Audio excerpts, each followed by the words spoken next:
So maybe some of you have kids, maybe even grandkids, and you'll see them on the ground and they're rolling around and they're going from their stomach to their back and their back to their stomach, literally rolling on the ground. And you might be saying, how on earth is Mike going to apply that to golfing? And rolling is rotational, it's segmental, it creates separation between your hips and your shoulders, and that's something that we need in our golf swing. And so the next time you see your kid or your grandkid on the ground rolling, maybe you want to try to get down there with them. Because rolling from your stomach to your back and your back to your stomach holds so much potential to help open up your thoracic spine, help you get into a better position in your backswing, maybe even get you some more hip extension so you can tap into some power from your glutes. Even create some more stabilization in your trunk so maybe you experience less back pain when you play. So rolling is crucial. It's a developmental movement that we perform so we can eventually get up and walk and run and jump and hit a golf ball. So just because we're adults doesn't mean that rolling can't be beneficial for us. And there's lots of rolling. There's rolling with just your legs, just your arms, with both. There's modified types in case for some reason you're lacking the mobility or stability to create a good roll.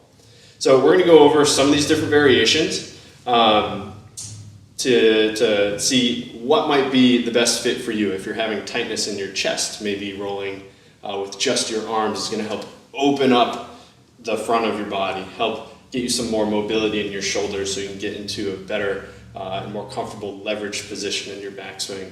Or maybe we're going to go with just the lower body, which is going to help get you some more of that hip extension we talked about and even strengthen your glutes so you can produce more power through impact.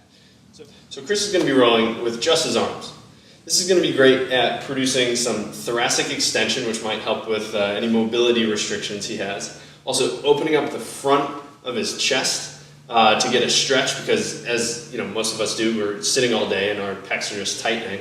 It's also going to help create separation between his shoulders and his hips, something that we're all looking for in our golf swing. Some of us will call it the X factor, where it's just that separation where your hips are stable, but your shoulders are moving through your backswing and then through your follow through. So Chris is going to be laying down on his stomach. He's going to be relaxing his head for right now. He's going to initiate the roll with his right hand. He's going to reach up and back and lift his head and eyes to follow. So he's watching what his hand is doing. You'll see that his arm is moving, now his shoulder, now his trunk, and eventually his hips and his feet are going to move. So that was segmental. He didn't log roll where everything just went over at once. And so he was able to get some of that mobility and stability happening throughout his body.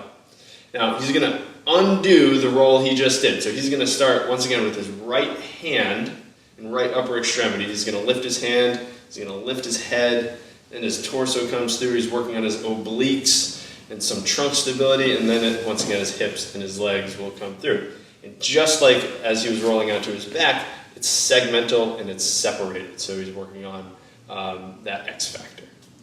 So the next roll he's going to do is just with his legs. So here he's going to be working on getting hip extension. He's going to be stabilizing his spine, and particularly his low back.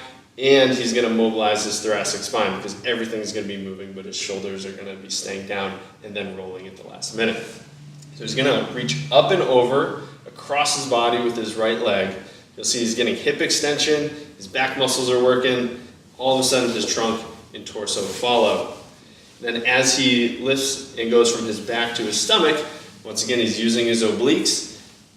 You might find that this is a little bit easier than rolling with just your arm from your back to your stomach because we have a little bit more mass in our legs to help us out.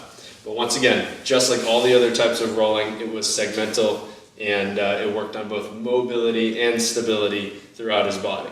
Which other one you want to do? Is that it? You want to get a skydiver roll? Oh, that's a good one. So maybe you really want to reinforce some of the thoracic extension you've been working on. Maybe you've been sitting all day, so you did some foam rolling and some hug and turns or some pull and turns to open up your thoracic spine. So here, Chris is going to be getting a lot of extension through his back.